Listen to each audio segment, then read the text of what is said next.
Ted. And we're going to share our love story today. This is kind of the shortened version, but it's full of miracles and it's full of confirmations. And it's just an incredible story of how God brought two people together in unlikely circumstances. So, back in 2011, in August, the Lord was sending me out on my first missions trip. And I knew I was going to be going to Southern California en route through Santa Cruz, but I didn't know what God had in store for me. And with my bags packed over my shoulders, as I was walking out the door, the Lord said to me, I'm sending you out to meet your husband. And, the first few people that I met, I was like, is that him? Is that him? And God just put a hush over me and a peace over me that I didn't even need to worry about it. And I actually forgot most of the trip what he had said. But just a few hours after he had said that and I was leaving the house, I found myself completely unable to move, smack down, just laid out in love with the Lord just overwhelming me. I mean, I literally could not peel myself off the floor. The weight of the presence of God was so glorious and so beautiful. And guess who? And there were a lot of people laying on the floor. I mean, the air was thick in that room with the glory of God. And guess who I was smack dab next to? Didn't even know him. Yeah. Was Ted. And just the love flowing off of him. I mean, the waves of love flowing off of him. I just remember peeking over at him. I could barely open my eyes, and I just remember peeking over him and seeing him just basking in the love of God. It was like a combination of laughing and crying. It was so beautiful, and I was kind of pissed actually, and I wanted to get up, but this guy was just basking in the love of God, and what was flowing off of him was so powerful. I couldn't even move. And then the next day, we ended up all caravanning. A bunch of us from that event ended up caravanning down to Southern California, and we ended up just becoming fast friends. And you want to share a little bit about that? Yeah, and this is about 6 months after, my divorce from my ex-wife had been finalized. So I was in a very, real healing place and just overcome by the glory of God. And at the second event that we went to in August of 2011, same thing happened. Mary and I were just overcome by the Spirit of God on the floor of this church down in Riverside. And and I knew God was doing something, and so Mary and several other people and I ended up going to an all-night diner, and I was sitting next to her, and I thought, well, I wonder if you're up to something here, God. Is it, Mary, going to be my wife? And all I heard the Lord say is just to set it aside, just lay it down, just let it go. And I remember thinking the same thing when I was Yeah, sitting next to him, but the Lord just wouldn't let me go there. It was just like, no. And I mean, honestly, the purity of our friendship was really remarkable. There was not any indicators on either side that we were thinking yeah, anything. It's just been beautiful. yeah. Yeah, and so that's where things started, and Mary and I became, Facebook friends and would text message, call one another occasionally and stuff, you know. But, you know, gosh, almost a year and a half went by, and in actually a little bit less than that. In January of 2000, or I'm going to back up a little bit. In November of 2012, I went out to see another set of meetings that Dave Vaughn and John Crowder were doing down in Santa Cruz called Slosh Fest. And, talked to Mary, just wanted to see if she wanted to join us. We ended up staying at her aunt and uncle's place in Danville. And this was my friends Katie and Sam and I. And it was a really fun time, but still, same thing where I thought of Mary as a really good friend, but there was nothing at all that was indicative to me that the Lord was saying you guys need to be married and stuff.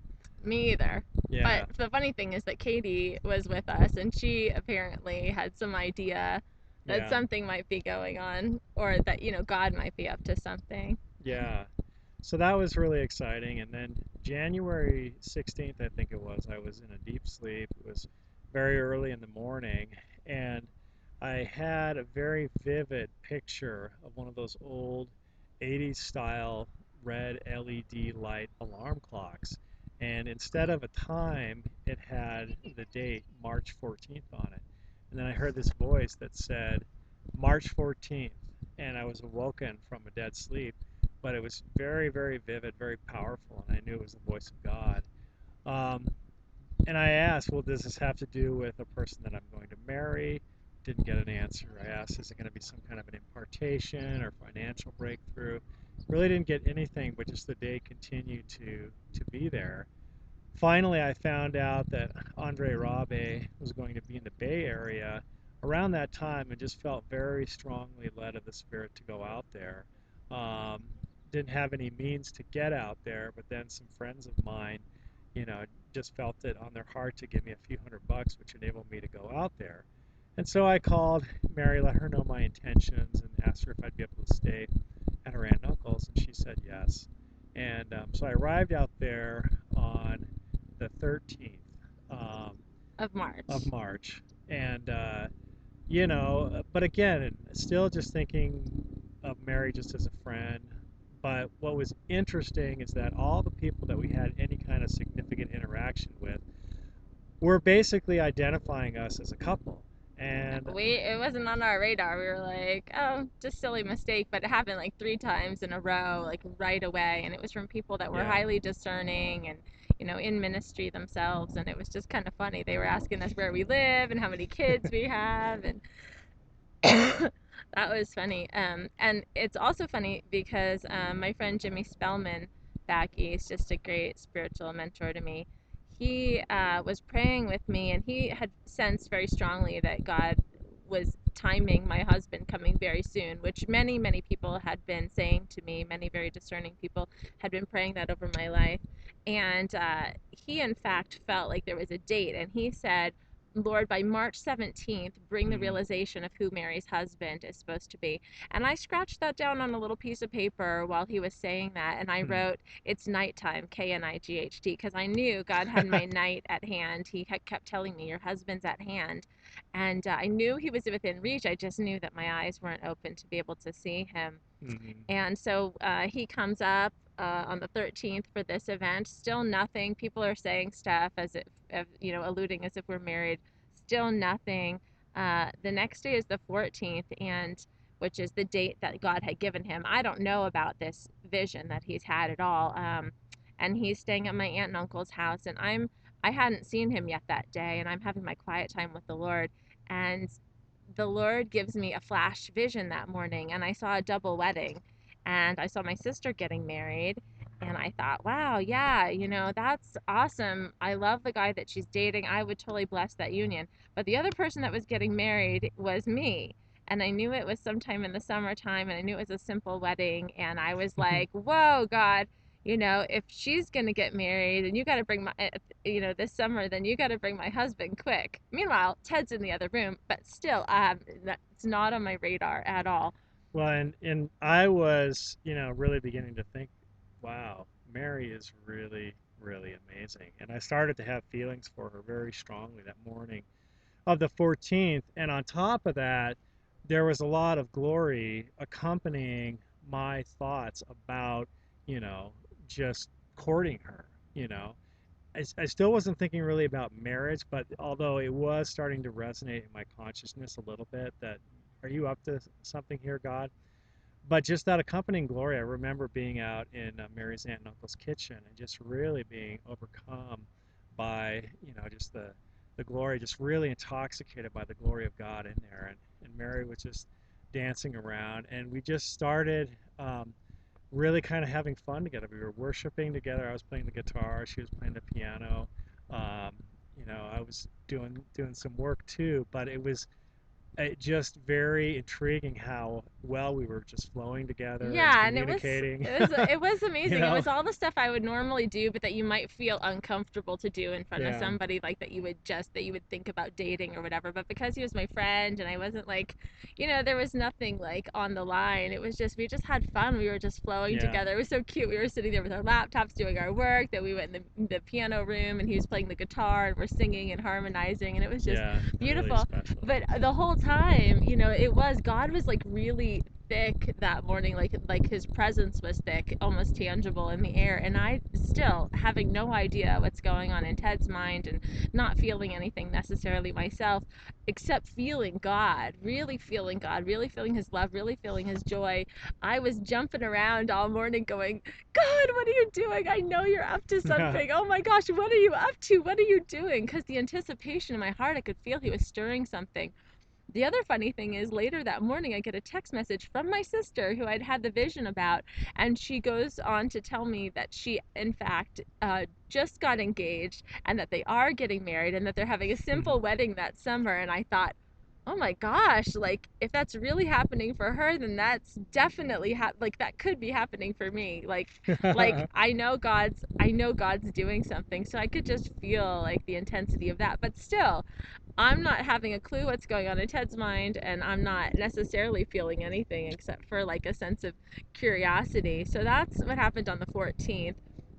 The very next morning, my aunt, who was hosting us, I go. Ted was still in the house, and I get in the car with my aunt, and I don't know, just something started to stir in me that from the night before and that morning, and I said to my aunt, I said, "So, what about Ted?" And she says, "What about Ted?"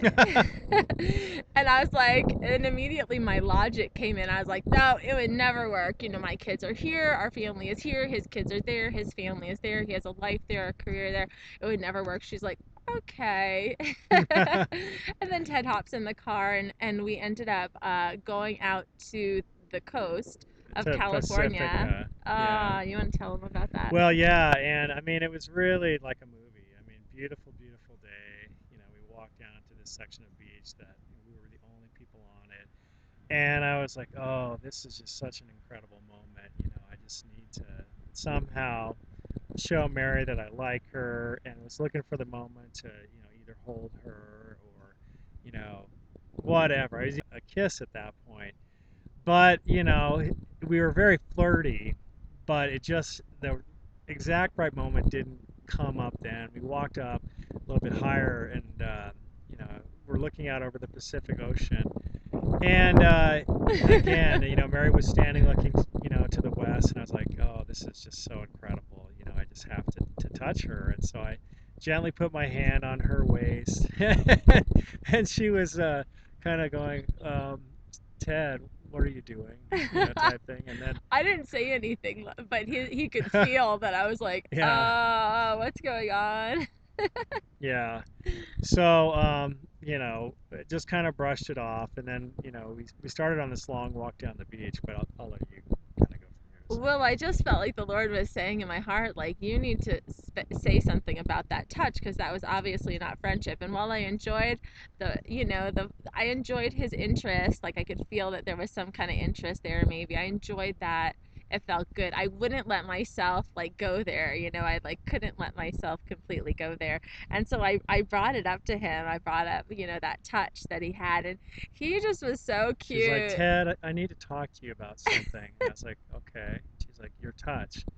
And so then immediately I started, backpedaling, and well, I'm a lonely guy, and I've been, divorced for a couple of years, and it just was such a beautiful moment, and I just am really starting to, like you, and blah blah blah. So we ended up just kind of like pouring out our hearts to one another for a really long time. Walked all the way down to the end of the beach and back. Just beautiful, beautiful scene. Oh, so But beautiful. just, get out, what we thought about life and marriage and about our lives, what God was doing, with us, what our, vision was for that. So it really it caused us to start talking about some stuff that needed to get out there in the open. And it's interesting because the kind of things we talked about were things that most people would develop in conversation over a period of time. But the distinct difference between our conversations and the reason that they were so poignant and accelerated even Yeah. in sharing was because both of us had a very distinct desire to not be dating around and not be wasting our times. We both are very devoted to our children, both very devoted to ministry, very devoted to the things that God has us involved in. And we knew the distraction that could be of just like, just kind of dating or just going out for fun. I mean, the Lord's put amazing people in his life that he can have fun with, friends, and me too, and my kids. And I just wasn't willing to hook my heart in any kind of romance. And so we had both been praying that the Lord would bring us the one, the one that we knew that God had designed us for, and the one that we knew that we're meant to be with. And He had given us specific prayers and indicators of what Yeah. to look for. And for me in particular, it had to do with a husband list that the Lord gave me. Even when I was still processing the pain of my divorce, the Lord had just given me such hope and told me that my husband, that the Lord was cultivating my husband for me, and gave me not a short list, but a long list of things to be watchful for, and that I wasn't to just date around and because And, love is so blind. It was and this was really, back in 2000, end of 2007. So she'd had this list for a long time. yeah, the Lord was really good. And the funny thing is, though, He told me to put the list away. I showed it to a couple of my um guy friends who I thought were very spiritual and very discerning, and they kind of discouraged me. They said, no, this guy doesn't exist, he's too perfect, this is Jesus. And I was like, God, is this a joke? And the Lord just really always kept my hope alive that He was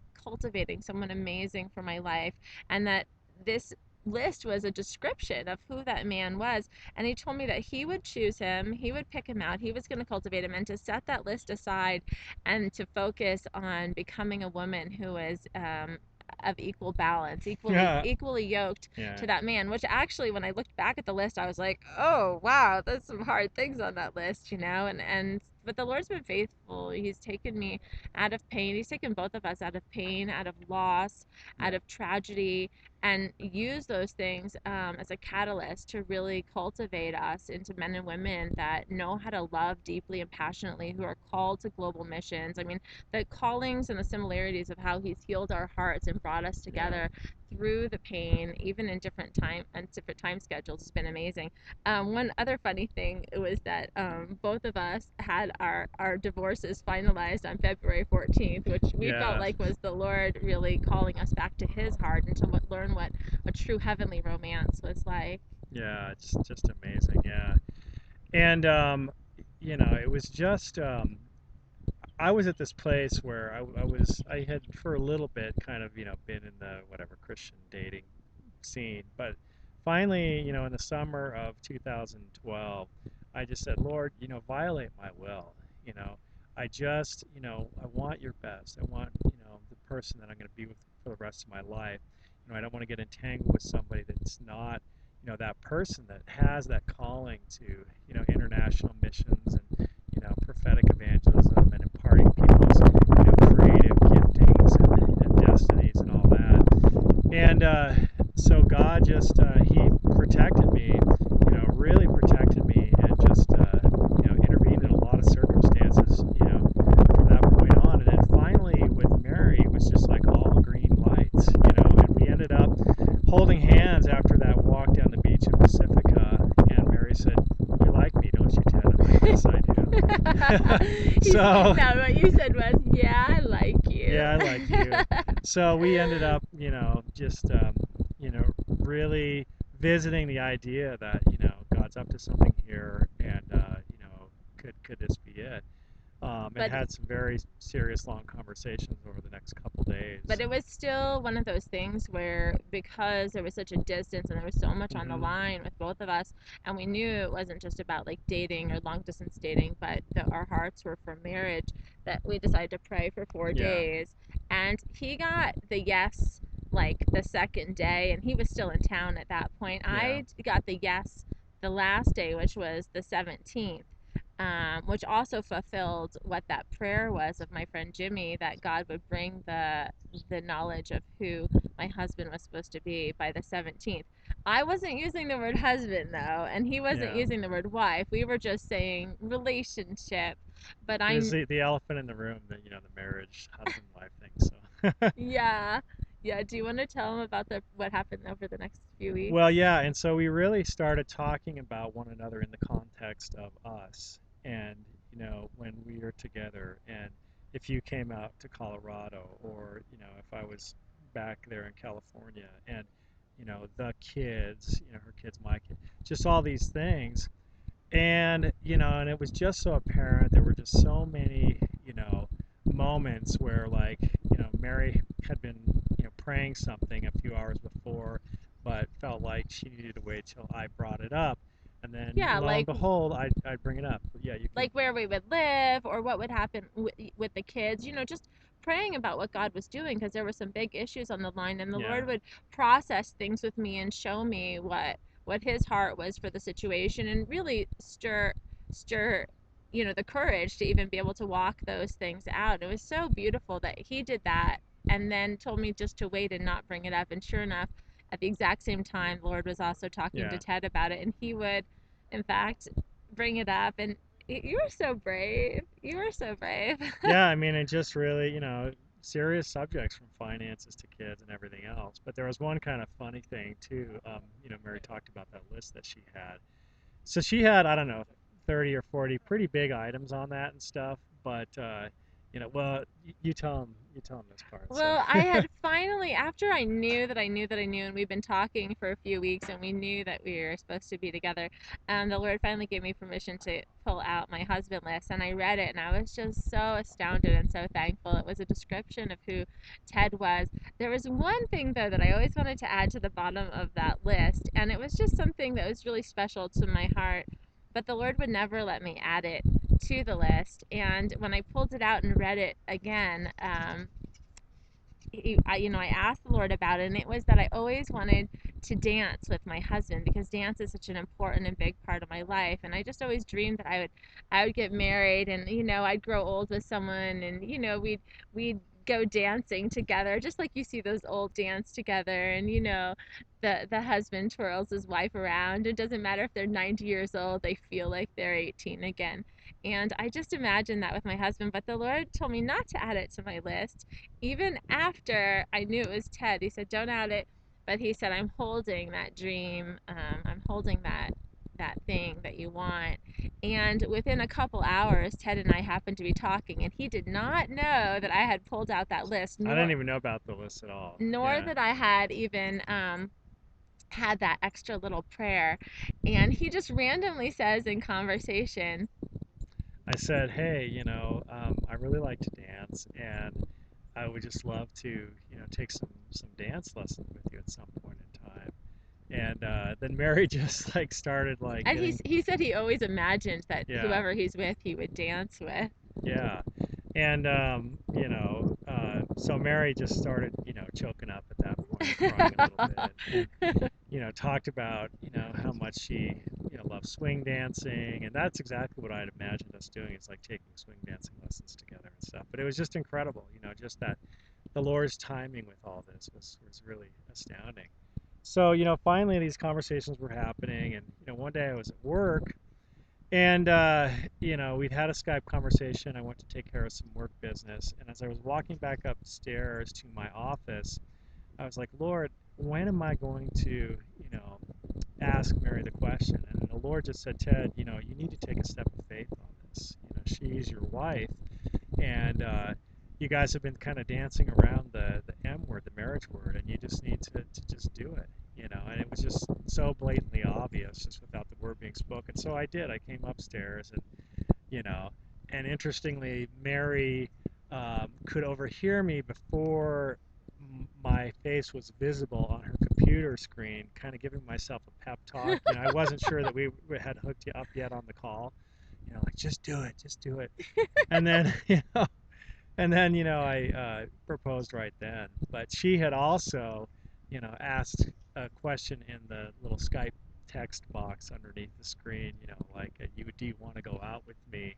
And I didn't know that she'd done that. I was just being playful. I mean, we were talking about marriage here this whole time, and Yeah. meanwhile, there wasn't even like any formal like dating relationship. So I was just typing a silly, just a playful message. I typed, do you want to go out with me? And meanwhile, he comes back. All I know from my end is I typed, do you want to go out with me? And he pops on my screen and asks me to marry him. And I'm like, So, and she said yes, but it was it amazing. was amazing. So over Skype, but just, again, we were still in shock at this point just because of the incredulous nature of everything about it. The way that God had hooked us up, where she lived, where I lived, the kids, just all these things. finances, everything. But, things continue to unfold and develop. And finally, Mary had the opportunity to come out here and stuff. And, she's met, basically, 80% of kind of the community of people that I hang out with here. And every one of them has loved her. There's been some, friction with some people, with some friends and family and stuff, but, it's just part of the game. When you step out in faith, when you're like Abraham and you walk off the map, you know, um, when you do things that are sort of, defy convention a little bit, there's always going to be question marks. But, God wants us to live, you know, in that place of walking by faith and not by sight, and just allowing Him to just initiate things in every major area of life. And I think that both Mary and I have gone through a tremendous amount of spiritual warfare just over the last several years in our previous marriages and just with other things, because the enemy's trying to snuff out people that are really radically abandoned, snuff out their We're pretty desires. radical. Yeah, and so God knew what He was doing in hooking us up and stuff. But It's a yeah, uh, there's a really cool story on Saturday night, whenever that was, last weekend.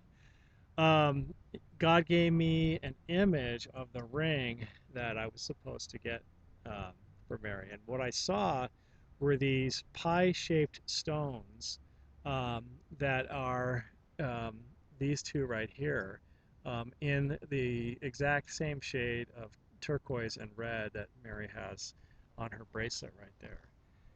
And so I got that, and then the next day in Glenwood Springs, I was going to different shops, and immediately this ring and bracelet set stood out to me. And the Lord told me to get it. And after I had purchased it, I knew He was up to something, with it, because the stones matched what I had seen in the vision that I had the previous night.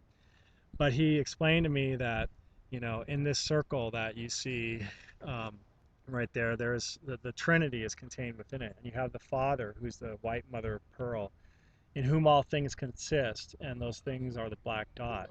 And then you have the Son, represented by the red stone. And then you have the Holy Spirit, represented by the blue stone. The red being the blood of Christ, the blue being the Spirit of revelation, as the Holy Spirit leads us in all truth. So the Trinity is there. And then you have Mary and I, right below it, the two little blue stones, plugged into the Trinity, because we are in one with God. And then you have the huppah over it, the protection and the covering over our covenant in God, in the Trinity, as in the union that we have with Christ and the Father and the Holy Spirit. And the importance of the set is that we're going to be separated. We're going to be on different sides of the continent. I'm on the Atlantic side of the continent, meaning that I'm on the Atlantic side of the continental divide. All water that flows down this side of the continental divide goes to the Atlantic Ocean. Mary's on the Pacific side of the continental divide. All water, on that side of the continental divide goes into the Pacific Ocean. So that's why God wanted us to have these two things. We're one, even though we're separated, geographically. So He had me propose to Mary up at Loveland Ski Area, which sits up between Loveland. Loveland, between 10,300 and 13,000 feet, right on the Continental Divide. And so that's where I proposed to her, you know, um, and it was really pretty amazing. There was no people around. Really, really just incredible. The Um, Lord just cleared everybody out, and it was yeah, just still, and the white snow, and the mountain peaks, and the clock tower, and you could see the continental divide, the ridge of the continental divide above us, and and the snow stopped for a few minutes, and it was just amazing. yeah. So just, amazing, amazing, God stances all through what He's taken us through. And as we learn more and more about one another, we just realize how perfect we are for one another, and we're both extroverts, and, we're both, you know, very, we can be, quick with our tongues sometimes, but Both a little stubborn. we're both a little bit stubborn, but God's using that. It's, an old, friend of mine said, God doesn't put two perfect people together. He puts two people that are growing into his image, and it's iron sharpens iron, and you have to view things through that, and just be understanding and be patient, and and just watch what God does as He unites you in love and just draws you, closer to Himself. And so it's just exciting. What was really interesting about when he proposed to me at first was things started changing even inside of me. I could sense what was going on with him even from, 3 states away. And I'd be praying for him during the day, or I'd be going through something during my day where something would come up, and he'd text me, and he would just have a knowing in his Mm-hmm. heart that something was happening. And the other funny thing was that the Lord used to wake me up at 3:59 to start having my quiet time with him Mm-hmm. at 4 a.m. Well, the Lord started waking me up at 2:59, and I was like, "What's going on?" And I realized He was already bringing this union and this oneness together. And it wasn't until we recently met with his pastor, who is of Jewish heritage, that mentioned to us that way back when there was a betrothal, that betrothal was just the same. It was a covenant Yeah. in some kind of lesser form, but there was still a divorce necessary in order to break that kind of covenant. It was a bond, it was a promise. And so Even with if you got engaged, you still had to go through a divorce. yeah, Yeah. so I feel like that was really when the Lord started like solidifying the union between us. There we still have a ceremony to do and all of that, but more of that's more of banding together with the witnesses and making it a public declaration. But what God has already done in our hearts, that we refuse to waver on, is that He has called us to be one, and in spirit we are one, and we know that this is something that He is destined even before the beginning of time. And there's such a synergy and a Yeah. powerful thing that happens when we're together. I mean, that's not to boast except in the Lord, because both of us are constantly in awe of Him and Yeah. constantly in awe of how He reveals Himself in the other person. I mean, I just look at Him sometimes and I just see the Jesus in him, the fullness of Christ in him, and it brings me to absolute tears. And that's a really important thing for us to be standing on right now, because we've got kids and blending families, and so just some complicated situations and lives and hearts that are you know, kind of they're not having the same revelations as we are yet. And so they're just looking to us. They're looking to us to see, is this a sure thing? Can we count on this? Can we count on you as parents? Can we lean on this? Yeah. But even in this, like, kind of times that are a little bit difficult to navigate, we know that as we stand totally strong together in the bond that the Lord has ordained, that He has got amazingly good things in mind for our kids, even through uncomfortable things. It's a refining process, and He's doing amazing things for all five of our kids. Yeah. And He's going to build on the foundation of our union with Him and our union with one another. Everything else is going to come forth from that. And of course, we love our kids dearly and want the most, stable situation possible. But He's going to stretch their faith. He's stretching our faith. He's stretching the faith of those around us, and I think they're just going to be amazed at what God does, in the context of our life and ministry as a married couple, you know. And we're in a day where God is just shaking everything that can be shaken. He's shaking people's expectations. He's shaking sort of the rigid notion of how marriage is to be done.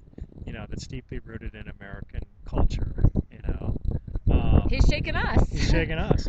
I mean, even after you know, it's even when we were right getting close to the time when I actually proposed to Mary, I was kind of wondering, Lord, you know, is this really you? I mean, this just seems so incredible. I mean, I knew it was, but you just that happens. And as I was doing Yeah. that one morning, like 5:30 in the morning, I was driving to a yoga class, and all of a sudden, this like huge meteor just crashes, straight north. It was very far north, so it went from a blue light to a brilliant green light because of it was the same color refraction that takes place with the aurora borealis. So the spirit of revelation, blue going to green, which is new life.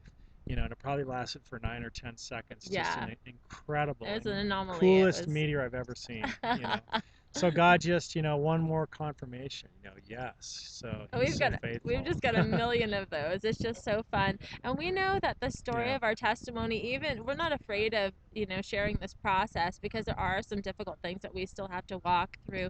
yeah, But we know that our testimony is powerful, and we know, like Paul, he wasn't being braggadocious when he told people that they could follow him, and we trust. And that was just because he simply knew the process, that even if he fell off the horse, he knew how to get back on again. He yeah. knew the one whom he was following, which is Christ.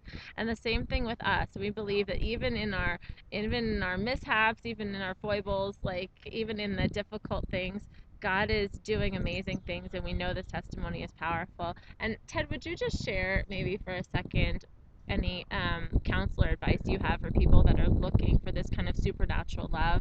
Well, number one, quit looking for it. Quit seeking out the one that you're supposed to marry.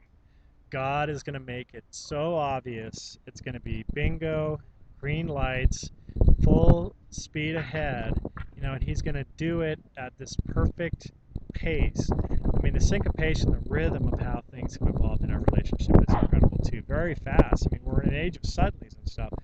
But, it's amazing how much, you know, time, energy, mental gymnastics, guessing about signs, that went on before I met Mary. And just because there's a spiritual connection, and that doesn't mean that you're supposed to be married to the person. So, just because you're feeling the glory, or, there's something happens, it's a cool God stance, that doesn't mean you're supposed to be married. This is just a completely different kind of a thing. It's like when the shoe fits, that's when you wear it. I mean, the shoe might look good. Shoe might be the same kind of shoe, hiking boot, whatever, dress shoe or something. But if it ain't the right shoe, it ain't the right shoe. And God, it just relax, just rest. He's got it under control. He's going to get you the person you're supposed to be with. May not be exactly like Mary and I's testimony, but he's going to do it. So just rejoice, just rest and relax and just trust him. He's got it taken care of. That's right. Because if he's borne witness to your heart that you're called to marriage, then the process is always beautiful. And so having that aching, longing, like something is missing feeling might not really be the Lord. It might be something that you need to walk out with him in the process of learning what the divine romance is and how to be fulfilled in his love first. Because if that Yeah, isn't in place, I mean really solidly in place, then you're going to end up putting a hook in that spouse where you're having a need and an expectation to be met, and they will let you down. They will. Even the most perfect guy or even the most perfect girl will not be able to be as perfect as the perfect love of Christ for your heart. And when you're full of that, and when two people come together that are full of that and overflowing that onto each other, it's nothing short of beautiful. It's yeah, just beautiful. It doesn't mean there aren't difficulties, arguments, disagreements, or anything, but there's a flow and a satisfaction that's there yeah. that's unlike any other. And our days to be single are numbered. We only have so many days in that season to be So single, enjoy and he's those. got amazing things to do through your life in that Yeah. single season. And you don't want to miss that. You don't want to be always hoping for something in the future and missing the beauty that's right now. So anyway, I love the beauty Yeah. that's right now. Bless you guys. Love you. Love you. Jesus loves you. Bye bye.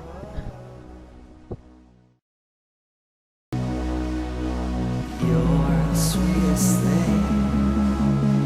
You're the sweetest thing. You're the sweetest thing.